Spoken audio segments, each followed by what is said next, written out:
ഇന്നത്തെ കാലത്ത് couple case എടുക്കുമ്പോൾ അതിൽ പ്രധാനമായിട്ട് കണ്ടുവരുന്ന ഒരു പ്രശ്നമാണ് ട്രസ്റ്റ് ഇഷ്യൂസ്.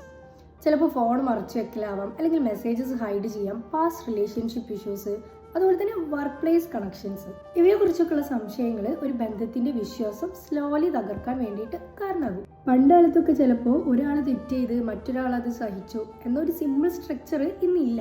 ഇന്ന് ഓരോരുത്തർക്കും സ്വന്തം ചോയ്സ് ഉണ്ട്, സ്വന്തം ബൗണ്ടറീസ് ഉണ്ട്. പക്ഷേ ഒരു പ്രശ്നം സംഭവിച്ചാൽ ഈ റിലേഷൻഷിപ്പിൽ ഇരിക്കുന്ന ആളുകൾക്ക് അതെങ്ങനെ ഹാൻഡിൽ ചെയ്യണം എന്ന് അറിയുന്നില്ല. ഇതിന്റെ ഒരു വലിയ റിയാലിറ്റി എന്താണെന്ന് വെച്ചാൽ ബ്ലെയിം ഗെയിം എന്ന് പറയും. അതായത് നീ അങ്ങനെ ചെയ്തത് കൊണ്ടല്ലേ ഞാൻ ഇങ്ങനെ ചെയ്തത്, നീ ശ്രദ്ധിച്ചില്ല, അല്ലെങ്കിൽ നീ എനിക്ക് വേണ്ടത്ര കെയറിങ് തന്നില്ല, അതുകൊണ്ടാണ് ഞാൻ മറ്റൊരാളടുത്ത് ക്ലോസ് ആയത്. ഇങ്ങനെ ഒരാൾ ചെയ്ത തെറ്റ് നമ്മൾ മറ്റൊരാളുടെ മേലാക്കുമ്പോൾ അത് ആ ഒരു റിലേഷൻഷിപ്പ് മുന്നോട്ട് കൊണ്ടുപോകാൻ വേണ്ടിയിട്ട് വളരെ ബുദ്ധിമുട്ടായിരിക്കും. ഏതൊരു റിലേഷൻഷിപ്പും സ്മൂത്തായി അല്ലെങ്കിൽ സ്ട്രോങ് ആയിട്ട് മുന്നോട്ട് കൊണ്ടുപോകണം എന്നുണ്ടെങ്കിൽ നമ്മൾ ചെയ്ത തെറ്റ് നമ്മൾ ആക്സെപ്റ്റ് ചെയ്തേ മതിയാവും. നമ്മൾ കമ്മ്യൂണിക്കേറ്റ് ചെയ്യാൻ വേണ്ടിയിട്ട് റെഡി ആയിരിക്കണം. അതുപോലെ തന്നെ നമ്മൾ ജെന്യുവൻ ആയിട്ട് സോറി പറയാൻ, നമ്മൾ മാപ്പ് പറയാൻ വേണ്ടിയിട്ടും തയ്യാറായിരിക്കണം.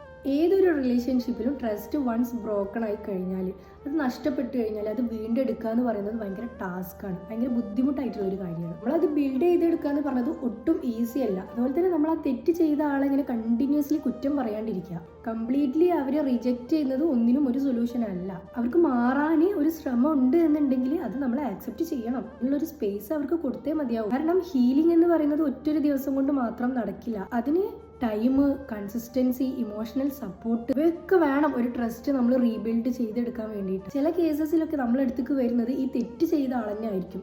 അവർ പറയുന്നത് എൻ്റെ പാർട്ട്ണറിനോടൊന്ന് സംസാരിക്കണം, അവരെ അടുത്തൊന്ന് കൺവിൻസ് ചെയ്യണം. അതായത് ഞാൻ എൻ്റെ തെറ്റ് അക്സെപ്റ്റ് ചെയ്യാൻ റെഡിയാണ്, ഞാൻ മാറാൻ റെഡിയാണ് എന്നുള്ളത് അവരെ ഒന്ന് പറഞ്ഞ് മനസ്സിലാക്കണം എന്ന് പറഞ്ഞിട്ട്. സോ അത് അവർ ചേഞ്ച് ചെയ്യാനുള്ള, അവർക്ക് മാറാനുള്ള ഒരു സൈനായിട്ട് നമ്മൾ കണക്കിലെടുക്കണം. അതുകൊണ്ടാണ് പറഞ്ഞത് ഒരു ട്രസ്റ്റ് ബ്രേക്ക് ആയ ഒരു റിലേഷൻഷിപ്പ് റീബിൽഡ് ചെയ്യാൻ വേണ്ടിയിട്ട് നമ്മൾ ഈക്വലി ഇൻവെസ്റ്റ് ചെയ്താൽ മാത്രമേ അത് റെഡി ആവത്തുള്ളൂ.